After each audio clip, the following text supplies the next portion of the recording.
Hace tiempo alguien me dijo algo que me quedó dando vueltas en la cabeza, me quedó resonando. Esta persona estaba pasando por un momento difícil y me dijo: pastor, yo ya hice todo lo que debía hacer, todo lo que pude hacer, ya lo hice. Oré, ayuné, voy a la iglesia, usted sabe que voy a la iglesia, diezmo, sirvo en lo que hay que hacer. Ya no sé más qué hacer para que Dios me responda. Y yo me quedé pensando en esas palabras y me di cuenta de algo que es muy humano en nosotros, que es muy propio de cada uno de nosotros. Cuando algo nos surge, cuando aparece un problema familiar, un problema personal, una decisión laboral, una crisis económica, una situación ministerial o una situación sentimental, ahí es cuando empezamos a intensificar nuestra búsqueda de Dios. Oramos más fuerte, cantamos más fuerte, prometemos cambio, le decimos: Dios, si vos lo hacés, yo voy a hacer esto, yo voy a hacer aquello y yo voy a hacer lo otro. Hacemos ayunos que nunca hicimos, pero los empezamos a hacer en ese momento. Y por hacer toda esa serie de cosas, quizás dentro nuestro empezamos a pensar, sin darnos cuenta, de manera inocente, en algún rincón de nuestra mente, en algún rincón de nuestro interior, empezamos a pensar con esta lógica: Señor, yo ya estoy haciendo mi parte. Ahora vos hacé la tuya. No lo decimos, no se lo expresamos así a Dios, pero en lo profundo de nuestro corazón, de alguna manera estamos pensando y estamos exigiéndole a Dios que ahora le toca a Él, porque lo que hicimos, ya lo hicimos nosotros, hicimos nuestra parte. Es como cuando enviamos un mensaje importante, ¿no? Y vemos a esa persona que recibe el WhatsApp y está en línea del otro lado. Sabemos que la otra persona está ahí y le hemos hecho una consulta, le hemos hecho un pedido y estamos ahí esperando, lo vemos en línea, estamos esperando que nos responda exactamente lo que nosotros queremos escuchar. O lo que nosotros queremos leer en este caso, ¿no? Si queremos leer un no, estamos esperando que diga no. Si queremos leer un sí, estamos esperando que nos diga sí. Y a veces esto nos ocurre con Dios. Pero, ¿qué pasa cuando Dios sí aparece? Dios sí está en línea. Cuando el encuentro finalmente sucede, pero la respuesta de Dios no es la que nosotros estábamos esperando. En la Biblia se cuenta de alguien que provocó ese encuentro con Dios. Hizo altares, hizo sacrificios y Dios salió a su encuentro. Pero también esta persona tuvo un descubrimiento importantísimo en su vida, pero muy incómodo a la vez.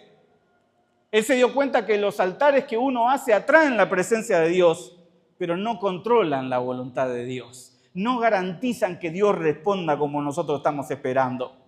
Así que en el libro de Números, capítulo 23, vamos a leer la historia de este hombre. Y quiero predicarles mi mensaje: altares y sacrificios. Yo tenía pensado leer todo el capítulo, pero entonces estamos medio jugados con el tiempo. Quiero que me haga la promesa de que lo va a leer en su casa completo, ¿sí? Solamente ahora quiero que leamos 2 versos, ¿sí? El 4 y el 16.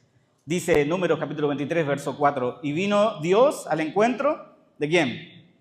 De Balaam. Y le dijo: 7 altares he ordenado, y en cada altar he ofrecido un becerro y un carnero. Y Jehová puso palabra en la boca de Balaam y le dijo: vuelve a Balac y dile así. Después sígalo leyendo en su casa. Pero el verso 16 dice: y Jehová salió, ¿a dónde? La misma situación. Y Jehová, Dios, salió al encuentro de Balaam y puso palabra en su boca y le dijo: vuelve a Balac y dile así. En este relato que después ustedes van a leer en su casa, ahora préstenme atención por favor, nos encontramos con un rey que quería maldecir a Israel. ¿Qué quería hacer este rey llamado Balac? Maldecir al pueblo de Israel, al pueblo del Señor, por cuestiones bélicas, ¿no? Cuestiones de guerra. Los israelitas eran una gran cantidad de hombres que acampaban cerca del territorio del reinado de este rey que se llama Balac, y quienes tiempo atrás habían derrotado a los amorreos. Entonces este rey de Moab llamado Balac, que tiene temor de que el ejército de Israel vaya en contra de él y le quite su reinado y arrasen con su nación. Y en esa situación es que este rey le solicita los servicios a una especie de profeta que se llamaba Balaam, del cual acabamos de leer recién, para que maldiga Dios a su propio pueblo. Para esto dice el relato que Balaam levantó altares e hizo sacrificios, y dice la palabra en los 2 versos que nosotros leímos que Dios vino al encuentro de Balaam. Las veces que Balaam los buscó, ¿Dios qué hizo? ¿Se escondió o salió al encuentro? Salió al encuentro de este hombre. Y acá tenemos ya de plano algo interesante para remarcar. Porque ¿cuáles eran las intenciones de Balac? ¿Cuáles eran las intenciones? ¿Eran buenas o malas las intenciones de Balac? Balac era el rey de Moab que quería que Dios maldijera a su propio pueblo. ¿Me siguen? ¿Eran buenas o eran malas las intenciones de Balac? Eran malas. ¿Cómo Dios iba a maldecir a su propio pueblo? Entonces solicita Balac los servicios de este, entre comillas, profeta para que Dios hiciera eso. Y acá es el primer detalle que yo quiero remarcar, porque tanto Balac en su rol de rey pagano como Balaam como profeta o mago de aquel entonces, un mago pagano, invocan de alguna manera a Dios. Y a pesar de los intereses equivocados y los intereses errados que tienen, dice el verso 4 que Dios igual salió a su encuentro. Dios sabía que las razones que los motivaban estaban mal, sin embargo Dios se dejó encontrar por ello. Y hay algo que atrajo la presencia de Dios, hay algo que provocó el encuentro con Dios. ¿Qué fue lo que provocó que Dios saliera al encuentro? Los altares y los sacrificios que Balaam ofreció allí. Los altares, ¿qué son los altares? Algunos se estará preguntando, no hay por qué saberlo. Los altares son estructuras muchas veces hechas de piedra. Ahí tengo una imagen que se erigían en lugares altos para la adoración a alguna divinidad. Y dice el texto que Balaam levantó 7 altares en 3 lugares distintos. ¿Cuántos altares entonces construyó Balaam? 21. 21 altares donde en cada uno de ellos ofreció un novillo y un carnero a Dios. Y esto me hace pensar, amigos y amigas, cómo en ocasiones queremos un encuentro con Dios sin armar un altar. Queremos encontrarnos con Dios armando altares, pero sin ofrecer sacrificios. Y eso es una contradicción porque los altares existen para sacrificar ofrendas a Dios, para provocar ese encuentro con Él. Y nos llama la atención que aún por razones equivocadas, ahí estaba Balaam, intentando conectar con Dios, ofreciendo a Dios sacrificios. ¿Y qué hace Dios? Aparece. Dios se muestra. Es paradójico porque nosotros tendríamos que pensar y decir, Dios, no tenés que ir ahí. ¿Cómo vas a ir y vas a tener un encuentro con un rey que quiere la maldición de tu pueblo? ¿Cómo vas a encontrarte con un falso profeta, Dios? Sin embargo, Dios acude a esa invitación. Hasta este hombre, amigos, que tenía pretensiones distorsionadas, tenía pretensiones, deseos cerrados, nos enseña a nosotros a provocar un encuentro con Dios. Entonces, a esta altura del mensaje que quiero compartirle, viene la primera pregunta que yo quiero hacerles. ¿Y vos y usted qué sacrificio va a hacer en este tiempo de su vida para provocar ese encuentro con Dios? Y acá, hermanos y amigos, otra cosa que nos enseña Balaam es que no hay promesas futuristas de parte de él. No dice, Dios, si tu presencia viene sobre mi vida, si tu presencia llega donde estamos nosotros, si tu presencia invade todo este altar, yo voy a hacer determinada cosa. No hay promesas futuristas de parte de Balaam. Tampoco hay frases bonitas para, de alguna manera, seducir a Dios. No hay discursos u oraciones elocuentes. Tampoco hay canciones emotivas como, con manos vacías, vengo a ti. No tengo nada que darte. Porque cuando uno se acerca a Dios debe provocar ese encuentro, debe ofrecer un altar, debe ofrecer un sacrificio. ¿Cómo yo me voy a acercar a Dios con las manos vacías? Acá hay una pura lógica concreta, bíblica, como se le enseña al pueblo del Señor en el libro de Deuteronomio, capítulo 16. Nadie debe presentarse ante el Señor sin una ofrenda. Pero por favor no lo reduzca. Nosotros no somos una iglesia con la teología de la prosperidad, llevándolo al dinero, ¿no? Una ofrenda puede ser cualquier cosa que sea parte de tu vida. Porque Dios ve la actitud, no podemos acercarnos a Él sin nada. No podemos acercarlo con deseos, con promesas, que quizás cuando llegue el momento no vamos a ser capaces de cumplir, sino que hay que acercarse a Él con hechos concretos. Vos querés ver a Dios presente en tu vida, querés que se haga presente en tu familia, en tu matrimonio, en tu realidad, en tu casa, en tu hogar, en tu presente.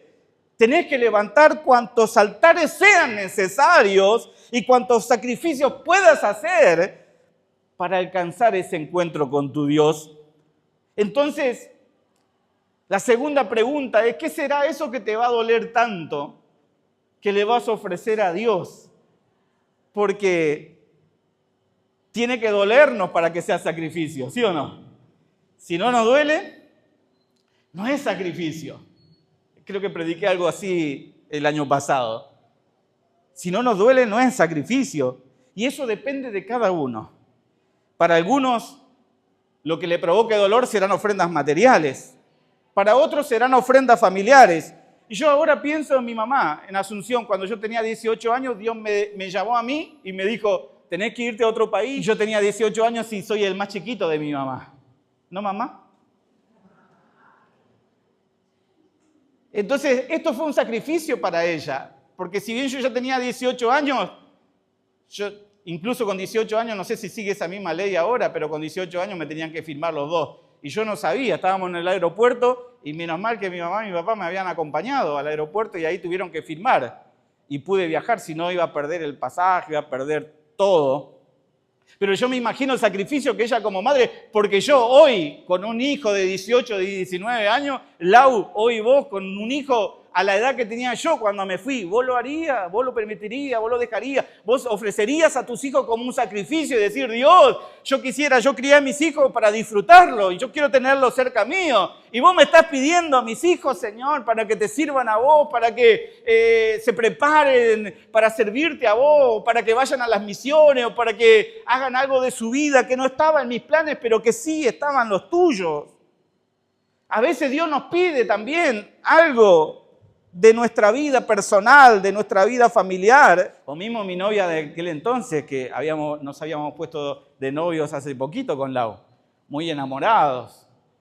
Y el Señor me dijo que debía irme y yo debía ofrecer el sacrificio. Y fue un sacrificio de ella también, porque me podría haber dicho, bueno, andaba tranquilo. Después cuando volvé vemos si seguimos, si no seguimos. Pero ella decidió ofrecer ese sacrificio también y esperarme. Y después otro año más también, en otro país. Entonces fue un sacrificio para ella también, para mí también. Imagínate si Dios pide algún sacrificio de ese tipo en tu vida. ¿O será que tendrás que ofrecer sacrificios sentimentales? Alejarte de alguien para estar más cerca de Dios. Alejarte de esa persona por la cual tenés sentimientos fuertes, profundos. O sacrificios materiales, cuando aún teniendo poco, como nos enseñaba y nos mostraba en la Escritura, milagros, cuando teniendo lo poco nosotros decidimos guardárnoslo o sacrificarlo para Dios. ¿O será tu caso como aquel que tiene que sacrificar tiempo en servicio y en entrega porque no tenés mucho tiempo, porque el tiempo que te sobra lo querés pasar con tu familia, lo querés pasando viendo series, lo querés pasando en la comodidad porque trabajás 8 horas, 10 horas, ahora 12, ahora 14, 16, no sé cuántas horas vas a trabajar y vos decís el tiempo que yo tengo libre lo quiero para mí? ¿Será que Dios quizás te pida eso, ese tiempo? Uno no sé, cada uno de nosotros es un individuo distinto y le cuesta más una cosa que a otra. Quizás si Dios me pide a mí dinero, no hay problema, Dios. Si yo aprendí a sostenerme con Él, si yo viviendo justamente todos estos años, yo vendía caramelos, yo pedía en el colectivo que me llevara cuando no tenía. Así que para mí el dinero no hay problema con el dinero. Yo no tengo problema con el dinero. Así que si Dios me lo pide, quizás eso no sea un sacrificio para mí. Pero quizás Dios me pida a alguno de mis hijos y ahí me toque donde más me duele como padre. Entonces, no sé, esto es individual y muy personal. ¿Qué es lo que Dios te está pidiendo como un altar para que vos lo sacrifiques, como un sacrificio que lleves al altar para Dios? Con Balaam y Balac, Dios responde al altar, pero no responde a los deseos de estos hombres, porque el altar sí provoca un encuentro. Entonces, está garantizado, amigo y amiga, que vos, si haces de tu casa un altar, si haces de tu vida un altar, si haces de tu relación en tu matrimonio, con tus hijos, si haces de tu trabajo un altar, si haces de tu vida privada, íntima, un altar a Dios, está garantizado de que Dios asista a ese altar. Es que Dios salga al encuentro con vos. No hay dudas de eso. No hay dudas de que Dios se haga presente. No hay manera de que Él no se haga presente. Dios va a estar, Dios va a salir al encuentro. Eso está garantizado. Lo que no está garantizado es que Dios te va a responder como vos o como yo. Quiero que me responda. En la Biblia hubieron muchos que levantaron altares. Abraham levantó un altar y Dios le habló. Elías restauró un altar y Dios descendió con fuego sobre ese altar. Así que Dios, si vos levantás un altar, Dios se va a hacer presente. Si tu casa es un altar para Dios, Dios va a estar presente ahí. Dios va a hacer su habitación en tu casa, en tu familia, en su hogar y no se va a ir de ahí. Está garantizado de que Dios va a estar en medio de tu hogar, en medio de tu familia, en medio de tu casa. Pero el altar, amigos y amigas, también tengo que decirle que no garantiza que Dios haga o que Dios diga lo que yo quiero escuchar o que Dios haga lo que yo quiero que Él haga. Balac espera maldición, pide maldición, pero Dios da bendición. Y acá hay una confrontación muy sana para nosotros los cristianos, los evangélicos, para nosotros la iglesia. Muchos quieren ayunar para que Dios cambie de opinión. Pero Dios no puede cambiar de opinión. Dios no puede darle marcha atrás a lo que Él ya dijo. Dios no puede ir en contra de sus palabras. Dios no puede ir en contra de sus planes. Dice la Escritura que Dios no es hombre para mentir, ni hijo de hombre para arrepentirse de lo que Él dijo. Entonces lo que Dios dijo ya no puede volver atrás. Entonces no podemos torcer la opinión que Dios tiene acerca de algunos asuntos en nuestra vida. ¿Qué piensa Dios de esta relación? ¿Qué piensa Dios de esta inversión? ¿Qué piensa Dios de esta situación? Por más ayuno que hagamos, por más altares que levantemos, no va a cambiar la opinión que Dios tenga y la decisión que Él haya tomado. Orar para que Dios afirme nuestro proyecto. Señor, porque ya tomé la decisión, voy a hacer esto y quiero tu bendición. No funcionan así las cosas. A Dios hay que hacerlo parte de la decisión para que después venga la bendición. Amén. Entonces tenés que hacerlo parte de tus decisiones, de tus acciones, para que después Él pueda bendecir tus caminos, Él pueda bendecir tus proyectos. O a veces ofrendamos para asegurar resultados. Señor, acaba mi diezmo, acaba mi ofrenda, quiero asegurar esto, Señor. Pero ¿qué es lo que queremos asegurar? ¿Está bien lo que queremos asegurar? ¿O está mal lo que queremos? Señor, yo le presté a fulano 500,000 pesos y solamente le pedí que me devuelva 750,000 en 2 meses. Así que yo voy a dar esta ofrenda para que vos bendigas mi usura. Digo, no funciona así. A Dios no le gusta la usura. Si le vas a prestar a alguien, prestale, pero no le pidas más. Es más, mi consejo ya lo habrán escuchado muchas veces. Si alguien te pide prestado, tenés 2 opciones. Una, no prestarle. ¿Se puede no prestar? Claro que sí. No se sientan mal si alguna vez alguien viene y le dice, ¿sabes que necesito esto? Y vos le digas que no. No, que tu no sea no. Pero si tu sí, si es sí, que sea sí. Y entonces si vos le prestás, ahí entras en una serie de variables. Porque puede ser que esa persona el día de mañana no tenga para devolverte. ¿Y qué vas a hacer con eso?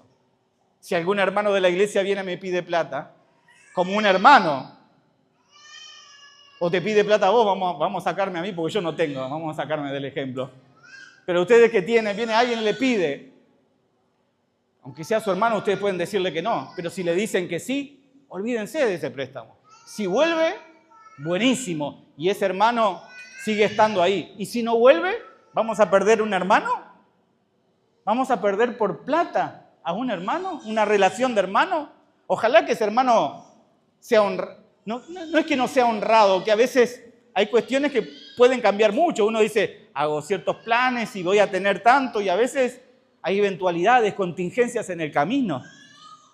Entonces Dios nos va a bendecir, por más que vos des tu diezmo, tu ofrenda, cuando tus intenciones respecto a tus movimientos financieros no sean los adecuados. ¿Me explico? No. A Dios tenés que meterlo en eso, decirle, Señor, me están pidiendo plata, ¿qué hago?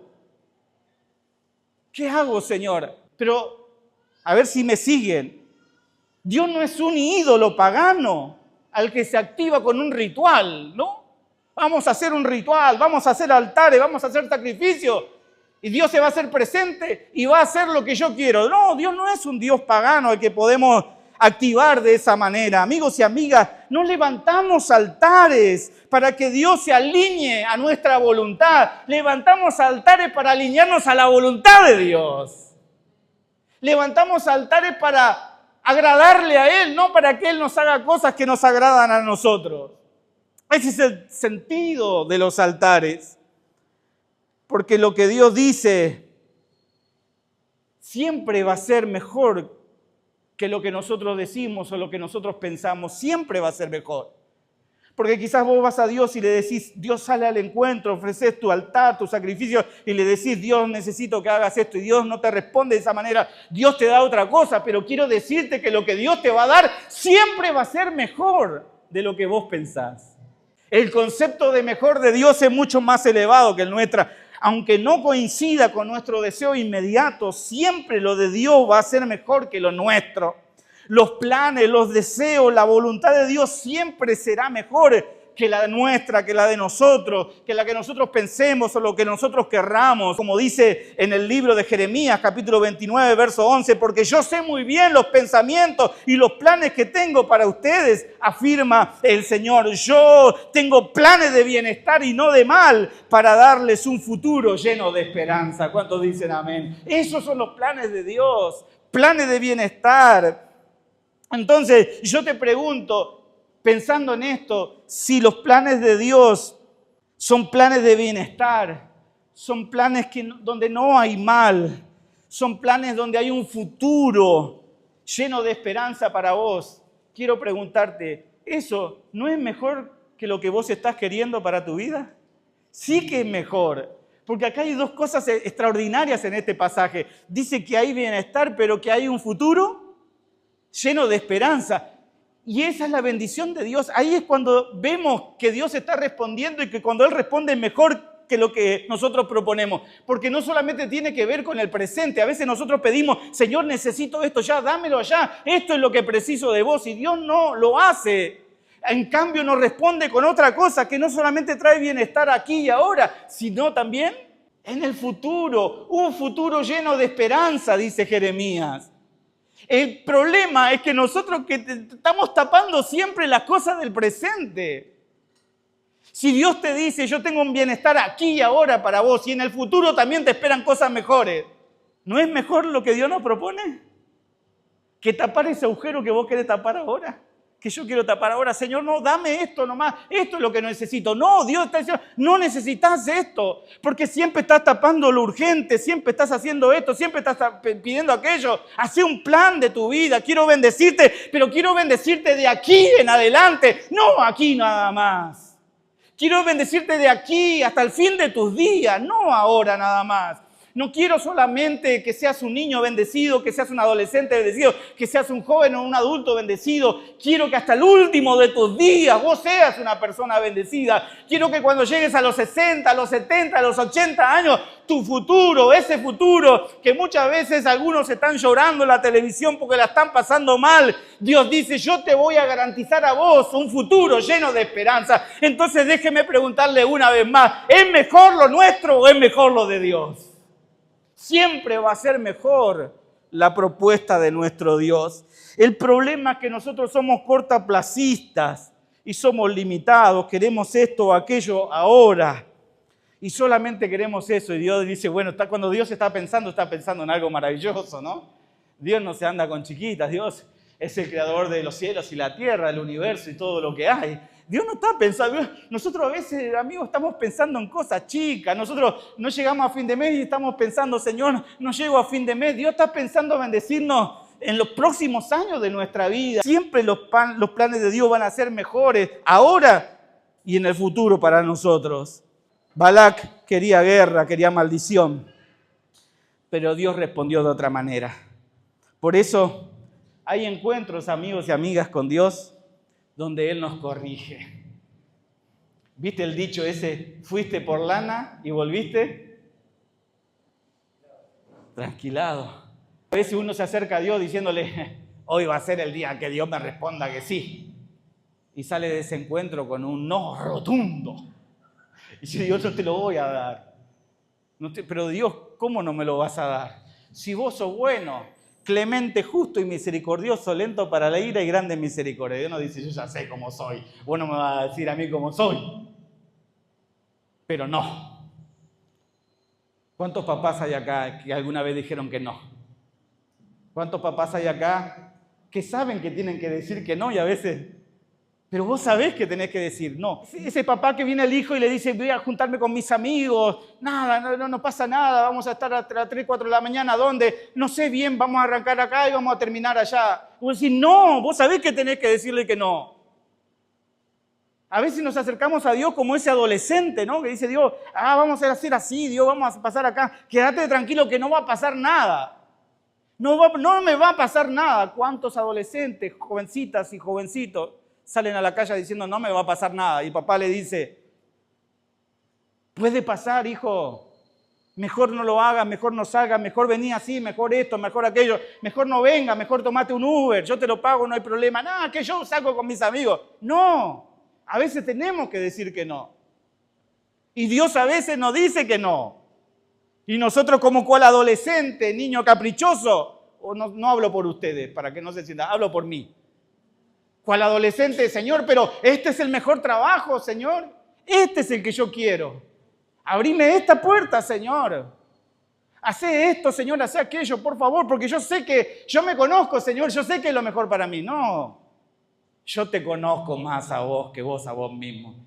Yo te formé en el vientre de tu madre. Yo sé cuántos cabellos tenés en esa cabeza. Yo te conozco, dice el Señor. Y Él sabe qué es lo mejor para nosotros. Hay encuentros donde Dios nos corrige, donde Dios nos frena. Pará, tranquilo. ¿Cuántos acelerados hay acá conmigo? A ver. No, ahora, ya. Así se mueven las cosas. Y Dios dice, pará un poquito. Pará un poquito. Así no son las cosas. No, esto es así, nos frena el Señor, nos redirecciona. Señor, allá, por allá es. Y el Señor dice, no, es ahí tenés que hacerlo. Nos dice, no, nos hace esperar a los ansiosos. Pero ese no es un no de protección, no es un no, es un no paterno, ¿no? Los padres y las madres que están acá me saben entender el no paterno, el no materno, ¿no? Ese no que para nosotros sería mejor que sí, ¿no? Que salgan los hijos, nos quedamos con mi esposa comiendo lo que queremos, no renegamos, no cocinamos, decimos, ¿qué pedimos? ¿Pedimos una pizza? ¿Qué pedimos? Pedimos una empanada para después sentarnos a la mesa y que esto no me gusta. Para nosotros es más fácil decir que sí, anda, 2, 3 horas nos sentimos libres, pero no. Hay un no materno, un no paterno que nos dice esto es lo mejor para nuestros hijos. Ese silencio es formación de parte de Dios a tu vida. Ese desvío es salvación. ¿Cuántas veces no estuvimos en los lugares, mejor dicho, en los lugares donde no debíamos estar? Estuvimos haciendo lo que no debíamos hacer. Estuvimos pensando lo que no debíamos pensar. Entonces, cuando Dios nos dice no es por ahí, es por acá, hagámosle caso a nuestro Dios. Él sabe lo que hace. El verdadero encuentro, para terminar, amigos y amigas, el verdadero encuentro no es cuando Dios cumple mi plan, sino cuando Él me comparte su plan para mi vida. Entonces, no pensés que Dios no está. No, Dios no está. se encuentra con todos los demás y conmigo no. Y eso lo razonamos solamente porque no estamos viéndolo. Pero Él está.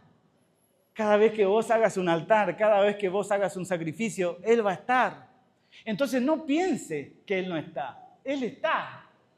Cada vez que vos lo invoques, Él va a estar. No importa la hora, no importa el día, no importa siquiera vos lo que haga o no deje de hacer. Él va a estar y va a estar respondiendo. ¿Cómo que no me responde? Dios no me responde. ¿Cómo que no te responde? Sí que te responde.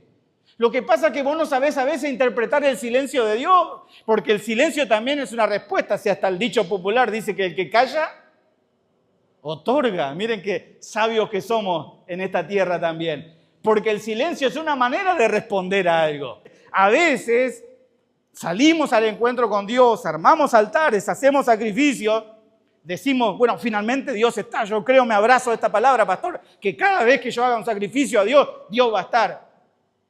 Pero, pastor, pasa el tiempo y Dios no me responde. Lo único que escucho es silencio. Eso también es respuesta. Él está respondiendo, quizás no de la manera que vos estás esperando, o no quizás en los plazos que vos estás esperando. Recuerdo un hombre que estuvo apartado de Dios un montón de tiempo. No sé, creo que estuvo más de 10, entre 10 y 20 años. Y un día decidió volver como el hijo pródigo, dijo voy a volver a la fe. Pero mientras él estaba apartado, también sus hijos se apartaron. Y ahora que él había vuelto a la iglesia, había vuelto a la fe, le decía a Dios, ahora quiero que mis hijos vengan, Dios.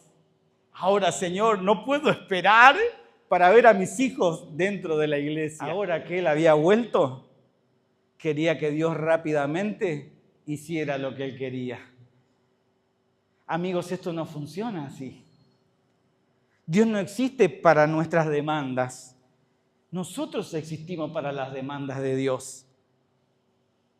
Quizás ese papá va a tener que llorar como Dios lloró, como esa esposa lloró por él para que sus hijos vuelvan. ¿Qué es la voluntad de Dios?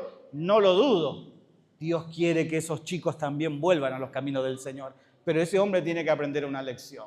Recuerdo un joven que nunca había colaborado en la iglesia financieramente. Él tenía muchos gastos, era joven, quería viajar, se había casado hace poco, quería hacer muchas cosas. Entonces, nunca, si había gastos en la iglesia, él miraba para otro lado, él no había dado ese paso como para ser alguien presente en la iglesia de manera financiera. Nunca había diezmado, nunca se había interesado en suplir. Si había o no había, le daba lo mismo. Pero un día se quedó sin trabajo. Y empezó a colaborar con lo poco que tenía ahora, porque ahora tenía poco. Y me decía, pastor, ahora sí yo estoy dando, Ahora sí estoy dando, ahora sí estoy diezmando. ¿Por qué el trabajo no me aparece ahora, pastor? Había vivido años sin dar, años de indiferencia financiera para con Dios. Y ahora quería que Dios le solucione su problema en un mes. ¿Que si Dios puede hacerlo? Claro que puede hacerlo, amén. Claro que puede dar vuelta a la hoja en ese mismo día. Claro que pero Él también tiene sus tiempos. ¿Cuánto tiempo estuviste vos viviendo tu economía a tu manera? 10, 15 años me respondió. ¿Y vos querés que Dios ahora respete tus tiempos cuando vos no respetaste los tiempos de Dios? ¿Ahora querés que Dios respete o que Dios haga caso a tus demandas cuando a las demandas de Dios vos las postergaste durante 15 años? Entonces, no funciona a veces como nos enseñan en algunos lugares o con la lógica humana.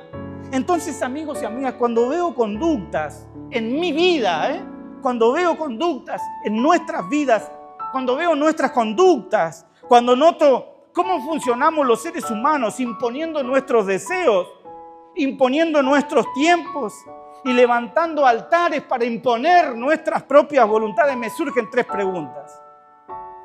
¿Estoy levantando altares o solo son demandas?